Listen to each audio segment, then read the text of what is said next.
The Hinterkaifeck farm stood silent under the cold March sky of 1922, its secrets hidden behind weathered walls and shuttered windows.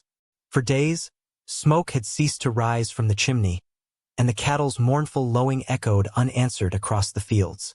It wasn't until the postman noticed uncollected mail that the horrifying truth began to unravel.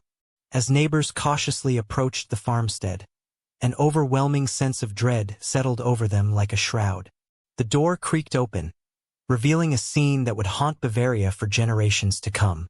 Inside, the Gruber family lay massacred, their bodies telling a tale of unimaginable violence and hidden depravity. Andreas Gruber, the patriarch, was found in the barn, his skull crushed by a savage blow. His wife Kazilia, daughter Victoria, and granddaughter Kazilia shared a similar fate, their lives extinguished in a frenzy of bloodshed. Even the maid, Maria Baumgartner, who had only arrived at the farm hours before the massacre, lay lifeless among the carnage. But it was the discovery of little Joseph, Victoria's 2-year-old son, that chilled investigators to the bone. The child had been murdered in his crib, his innocent life snuffed out without mercy. As Inspector George Reingruber surveyed the grisly scene, he knew this case would push him to the limits of his expertise and sanity. The murder weapon, a mattock, lay discarded nearby, its blade caked with dried blood and hair. But it wasn't just the brutality of the crimes that unsettled Reingruber. It was the eerie sense that something was terribly amiss. The farm animals had been fed days after the murders, and meals had been prepared in the kitchen. It was as if the killer had made himself at home, living alongside the decomposing bodies of his victims. As Reingruber delved deeper into the investigation, he uncovered a web of dark secrets and twisted relationships. Andreas Gruber, known for his harsh demeanor and tight-fisted ways, had reported strange occurrences in the days leading up to the murders. He spoke of hearing footsteps in the attic and finding unfamiliar footprints in the snow leading from the forest to the farm.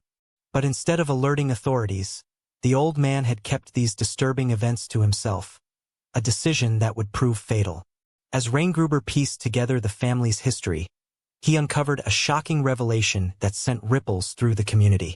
Victoria's husband, Karl Gabriel, had been reported killed in the trenches of World War I years earlier.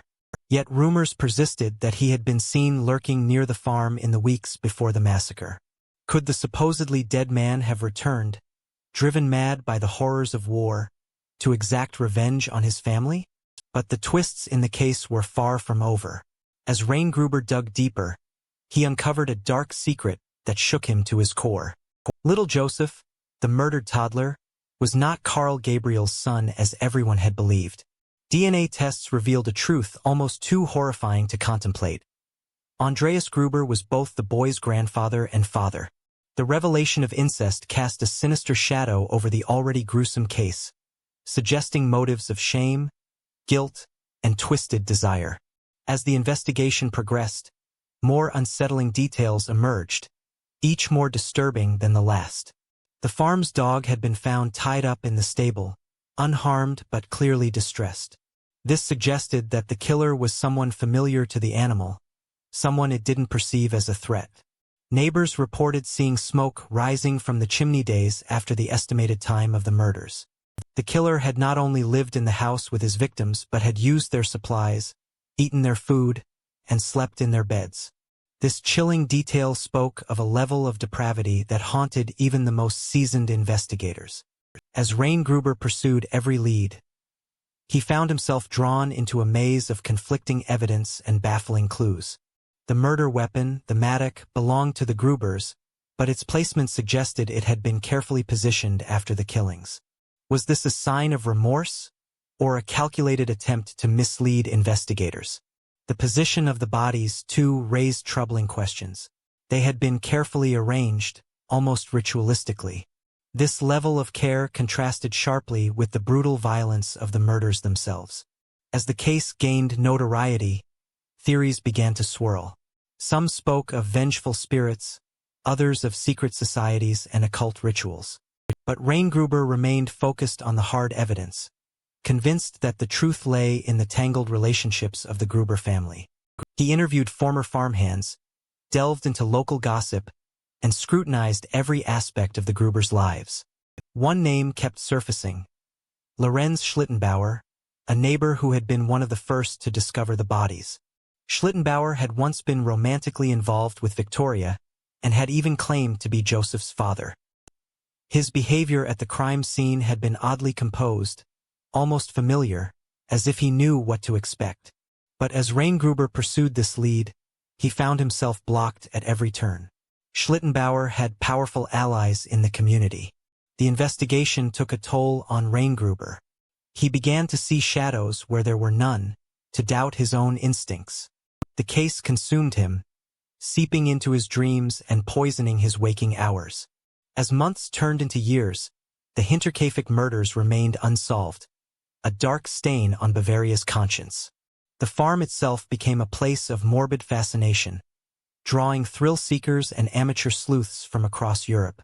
In 1923, the buildings were demolished, as if razing the structures could somehow erase the horror that had occurred there. But the ghosts of Hinterkaifeck refused to be silenced. The case continued to haunt Gruber long after he had officially retired. In his twilight years, he would still pore over his notes, convinced that he had missed some crucial detail. The truth, he believed, lay somewhere in the web of lies, secrets, and forbidden desires that had ensnared the Gruber family. As decades passed, new generations of investigators would revisit the case, armed with modern forensic techniques.